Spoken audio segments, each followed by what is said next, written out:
Mr. Chairman, this is not one of those issues that members of Congress look forward to voting on. I think it makes us a little bit uncomfortable. It's not as easy for most of us to just put on a sign that says yes or no without the kind of emotional involvement that so many of our fellow citizens have because of their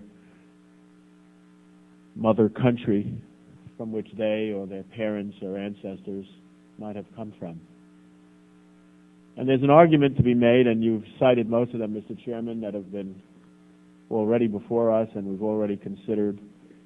Turkey is an important, strong, necessary ally of the United States in so many efforts, in so many ways. The role that they play in the Middle East as an intermediary, the geographic place that in which they occupy being so important to the world scene, and their attitude towards democracy being the democracy that we point to that says democracy can work in Islamic countries.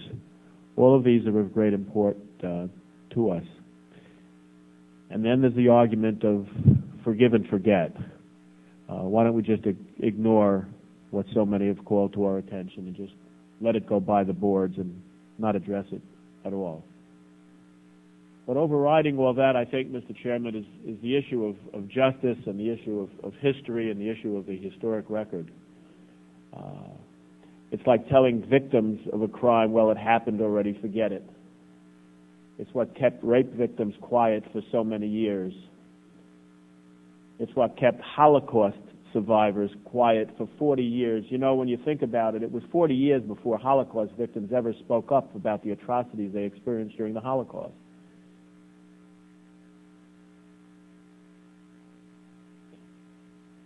Forgive and forget. It's easy to say, I suppose, if you're not the one or party to the one who's been damaged or hurt. You cannot forgive someone who hurt somebody else, and neither can you erase the problem from your memory. If you forget an injustice, then it doesn't occur. If you forget something that was wrong, you will no longer be able to tell right from wrong, because wrong then goes away. I've given this a lot of thought and thought about it in personal terms, especially because we have those who still are around on this planet who say that the Holocaust involving the Jews committed by the Nazis did not occur. We hear it every day from the rantings of a madman in Iran. And some people laugh at it, and some people are confused by it, and some people are inspired by it, and some people say, oh, it's only words. And so many others say, if you don't confront these words, then it's going to happen again. And that's my concern here.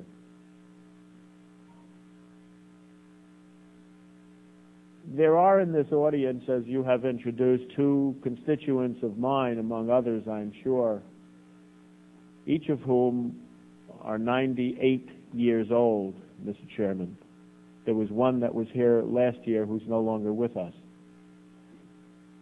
But these two ladies got up early in the morning in Flushing, New York, had some help in getting dressed, getting into a chair, being taken to the airport, being put on a plane, being taken off the plane, being put back in wheelchairs, coming to the Capitol, going through security, and getting to this room. They're 98 years old. They were alive at the time that this genocide took place, and they're here for justice. 98 years old. How long can they wait? Shall we tell them once again to come back next year? Mr. Chairman, history has to be righted. It has to be confronted. It has to be acknowledged. I'm concerned about the relationship that we have with Turkey, but that's a real relationship and it will endure. And I would point out that after the Holocaust, in which 12 million people were killed, 6 million of them being Jews, killed just because they were Jews,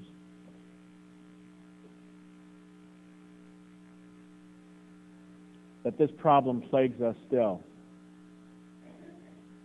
This is a matter, Mr. Chairman, that must be dealt with. And this is the day that we're going to deal with it. There is no comeback later for people, and there's no putting this vote off for us. I yield back.